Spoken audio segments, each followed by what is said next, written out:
America ने भारत पर 25% का टैरिफ लगाया है और रूस से क्रूड ऑयल खरीदने के एवज में जुर्माना भी लगाया है। अमेरिका की कोशिश है कि वो भारत को रूस से सस्ता तेल खरीदने से रोके। आज प्रधानमंत्री नरेंद्र मोदी ने दुनिया को साफ संकेत भी इस पर दिया है। पीएम ने कहा है कि अमेरिका का नाम लिए बिना कहा है कि हम उन चीजों को खरीदेंगे जिसे बनाने में किसी न किसी भारतीय का पसीना बहा है। हमें वोकल फॉर लोकल मंत्र का आगे रास्ता अपनाना है और इसको अपनाना है। हम संकल्प लें कि मेक इन इंडिया प्रोडक्ट को बढ़ावा दिया जाएगा। हम स्वदेशी का संकल्प लें। अब हम कौन सी चीजों को खरीदेंगे, कौन से तराजू से तोलेंगे? मेरे भाइयों बहनों, मेरे देशवासियों, अब हम कुछ भी खरीदें तो एक ही तराजू होना चाहिए।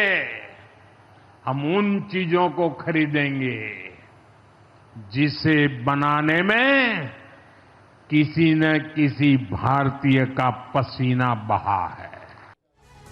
तो आपने प्रधानमंत्री नरेंद्र मोदी की बात सुनी, जिन्होंने साफ कर दिया है कि राष्ट्रहित ही सर्वोपरि है। उन चीजों को खरीदा जाएगा जिससे देश की जनता का फायदा होगा। वहीं डोनाल्ड ट्रंप के तेल खरीद पर दिए गए बयान पर भारत सरकार के सूत्रों से खबर, सरकार ने कल ही अपनी स्थिति साफ कर दी थी। सरकार का कहना है कि ऊर्जा जरूरतों और बाजार के हिसाब से तेल खरीद का फैसला होता है।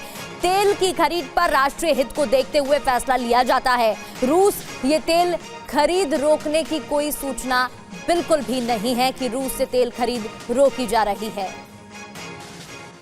तो आपको बता दें कि कल अमेरिका के राष्ट्रपति डोनाल्ड ट्रंप ने कहा था कि सुना है कि भारत अब रूस से तेल नहीं खरीदेगा। हालांकि विदेश मंत्रालय ने कल ही साफ कर दिया था कि ऊर्जा जरूरतों और बाजार से ऑफर की गई कीमतों के आधार पर तेल खरीद का फैसला लिया जाता है। तो भारत अपने स्टैंड पर कायम है। आपको ये बताते हैं कि भारत रूस और खाड़ी देशों से कितना क्रूड ऑयल खरीदता है और इसकी कॉस्ट क्या पड़ती है।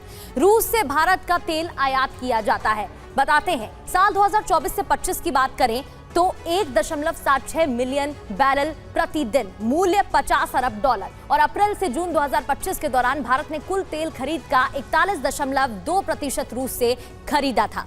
इतना ही नहीं, आपको यह भी बता दें कि लगातार यहां अप्रैल से जून 2025 के दौरान भारत ने कुल तेल खरीद का 41.2% रूस से ऑयल खरीदा था। यहां से लगातार वो खरीदी कर रहा है। और आगे बढ़ते हुए 2023 और 24 पर अगर नजर डालें तो 2.9 मिलियन बैरल प्रतिदिन ऑयल खरीदा गया खाड़ी देशों से और इसका मूल्य $60 अरब।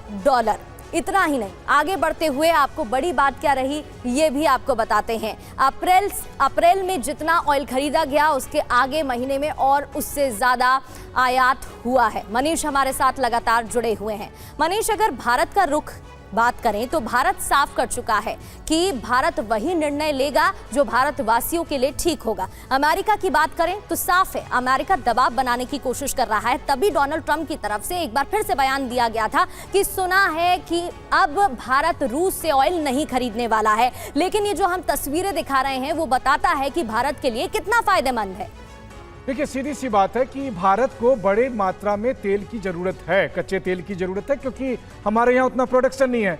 हम दुनिया के अलग अलग मार्केट में जाकर अलग अलग देशों से तेल खरीदते हैं। अब दिक्कत यह है कि अमेरिका अगर दुनिया में हर देश से झगड़ा कर लेगा तो फिर हम तेल खरीदेंगे कहाँ से? हालत क्या है देखिए, अमेरिका जो तेल सप्लाई करने वाले देश हैं उसमें से वेनेजुएला है, उस पर उन्होंने सैंक्शन लगा रखा है। इराक पर उन्होंने कंट्रोल कर रखा है। ईरान के साथ उनका झगड़ा है। मध्य पूर्व के तमाम देशों में वोट डिसाइड करता है कि कौन कितना तेल बेचे। और ऐसी स्थिति में रूस यूक्रेन युद्ध शुरू होने के बाद से हम रूस से तेल खरीद रहे हैं क्योंकि वहां से सस्ता मिल रहा है। कल के दिन में अमेरिका जो है कौड़ी के भाव से तेल बेचना शुरू कर दे, हम तुरंत उनसे खरीद लेंगे। अगर ट्रंप वाकई में चाहते हैं कि भारत रूस से तेल ना खरीदे तो एकमात्र कंडीशन है, वो कंडीशन है कि वो फ्री में तेल देना शुरू कर दे। देखिए, हम 1 लीटर तेल भी रूस से नहीं खरीदेंगे। अगर वो ऐसा नहीं कर सकते हैं तो वो अपना दबाव भारत पर नहीं डाल सकते, क्योंकि 1.5 अरब की आबादी के लिए भारत सरकार को राष्ट्रीय हित को देखते हुए अपनी जरूरतों के मुताबिक तेल वहां से खरीदना पड़ेगा जहां सस्ते रेट पर बाजार में उपलब्ध है। बिल्कुल, और इस वजह से आगे उसी के बिहाफ पर फैसला भी लिया जाएगा। बहुत बहुत शुक्रिया मनीष, जहां हमारे साथ जुड़े थे, तमाम जानकारी आप तक पहुंचा रहे थे।